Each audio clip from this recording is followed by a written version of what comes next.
Estamos de volta com Pensamento Jurídico, uma produção da Mages. Participe de nosso programa pelo e-mail pensamento@mages.com.br, pensamento@mages.com.br.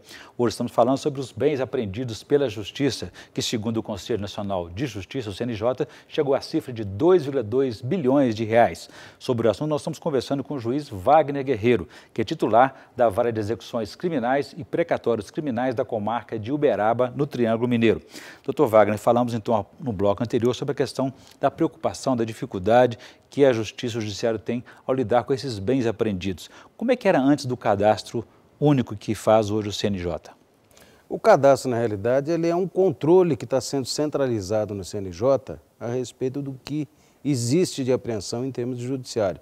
Mas em termos de justiça estadual, pelo menos, eu não vejo modificação nenhuma quanto à forma de você guardar e conservar. A maioria dos bens, na realidade, eles acabam indo para o fórum, parte ficam nas delegacias de polícia e ali são mantidos até que ocorra o trânsito em julgado. O que é demorado. Isso com um grande risco, que é o risco, inclusive, de eventualmente, e já tem casos registrados em Minas Gerais, de quadrilhas pretenderem invasões de fóruns, muitas vezes, para se armar. É um foco de atração para eles. É um foco de atração. Dependendo da movimentação do fórum e dependendo da localidade onde são guardados e conservados esses bens apreendidos, por exemplo, armas que foram utilizadas na prática criminosa, determinados setores do fórum podem ser considerados verdadeiros arsenais. Por conta disso, em Contagem, na região metropolitana de Belo Horizonte, um vigilante foi morto após uma invasão comércio atrás de armas que os bandidos estavam. Recentemente nós tivemos situação lá no Triângulo Mineiro que parece que quadrilhas estariam rondando ali quartéis do Exército de Uberaba e de Uberlândia, exatamente com a pretensão, tudo indica, de se armarem, invadir esse paiol do Exército para se armar. E aí a atenção ficou voltada, como não houve sucesso, a atenção nossa ficou voltada para quê? Como dar proteção aos fóruns da região. Porque diante de um insucesso de invadir um paiol de um quartel do Exército, provavelmente eles partiriam para pretender invadir os arquivos forenses para poder, quem sabe, conseguir armar o grupo. O que afeta mais é a segurança das comarcas, dos fóruns. A MAGES, a Associação aqui dos Magistrados Mineiros em Minas Gerais, já tem defendido, inclusive, a adoção de segurança própria. O senhor acha que é uma solução, um caminho?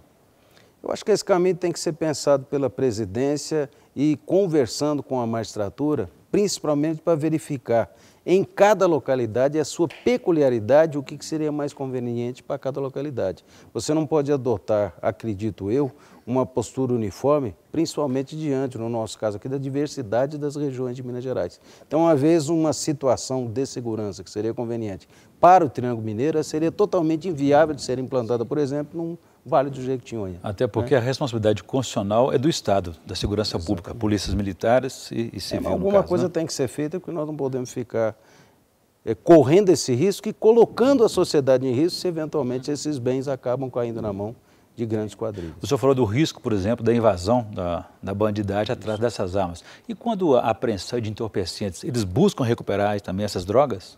Normalmente, notícias de recuperação de entorpecente não. Porque o entorpecente, de uma forma geral, uma quantidade dele ela é utilizada para a confecção do laudo.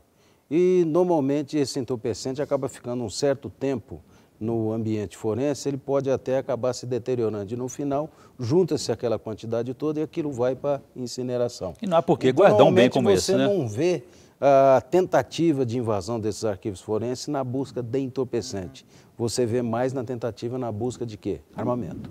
Até porque também se armar o entorpecente, a droga, não é um bem, é um mal que precisa ser eliminado logo. Aquele lá, inclusive, não há, reversão para a União, não há reversão de patrimônio e tudo mais. Acabou o processo, o caminho dele tem que ser a destruição e incineração. Agora, caso de sumiços também, como é que a Justiça lida com isso? A Justiça tem que exercer um controle mais rigoroso daquilo que está vindo para o fórum, tá? E estabelecer responsabilidade mais severa a respeito daqueles que são responsáveis pela guarda. Agora, eu não posso estabelecer um controle mais severo, uma responsabilização mais severa, se eu não criar uma estrutura adequada por aqueles que são responsáveis realmente zelarem pela guarda e pela conservação desses bens. É muito fácil você criar uma penalização quando você não dá estrutura para essa pessoa manter a guarda e a conservação. Então, a maioria dos fóruns que eu conheço no estado de Minas Gerais, eles não têm a estrutura adequada para que se possam responsabilizar as pessoas pela guarda e conservação. A maioria dos nossos fóruns são vulneráveis a esse tipo de atividade.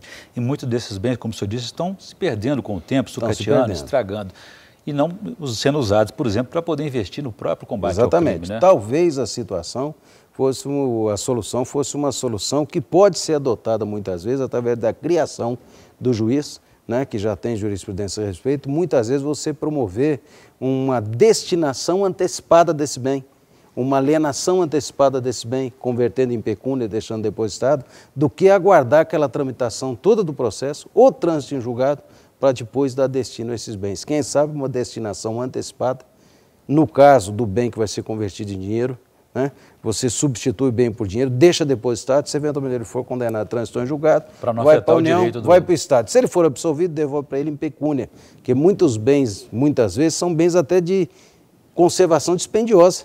Então, a União, o Estado aí fica conservando os quadros lá do Abadia, os quadros de Edmar Santos. Isso demanda um custo elevado de conservação. Estamos aguardando o trânsito em julgado da decisão para depois dar destinação a esses bens. Por que não converter isso daqui em pecúnia logo de início e deixa o dinheiro depositado subrogado no valor do próprio bem? Conforme o resultado do processo, entrega-se ao absolvido ou reverte-se em favor da União do Estado. Porque a liquidação antecipada que o senhor se refere é que ela seja feita durante o processo, né? Durante, na fase inicial, no curso do processo, já aconteceram casos na Justiça Federal de se determinar essa alienação antecipada. E o bem fica subrogado no valor. Porque isso depende da mudança na legislação. Hoje, o que a legislação prevê a esse respeito? A legislação prevê que, ao final, através de leilão público, é que você transforma isso em pecúnia e acaba revertendo para o Mas no caso de tráfico de drogas, ela permite antecipadamente isso? Permite antecipadamente. Mas você poderia, através de uma criação jurisprudencial, fazer uma interpretação de forma que, caso a caso, verificando que essa conservação, essa guarda é extremamente dispendiosa, fazer uma alienação antecipada. Faz um leilão antecipado, converte isso aqui em dinheiro e o que era bem agora vai ficar guardado em forma de dinheiro em conta com rendimentos. Conforme o resultado final do processo, você vai dar destino ao dinheiro e não a esse bem. E no caso de armamento, deveria ser criado um convênio, acredito que deveria ser criado um convênio, desconheço se existe esse convênio, no caso de Minas com a Polícia Militar de Minas Gerais, no sentido de que quartéis que são dotados de paióis possam receber esse armamento mais pesado para desafogar o judiciário e desafogar a obrigação do judiciário de manter a conservação desse armamento. E até mesmo de fazer uso dele, né, durante as suas operações aí. Exatamente. Muito bem, doutor Wagner, vamos fazer um novo intervalo. Eu gostaria que no próximo bloco o senhor falasse um pouco mais sobre essas mudanças na legislação e também aí sobre, na Justiça Federal, na Justiça Estadual, onde estão a maioria desses bens, ok? A gente volta em instantes.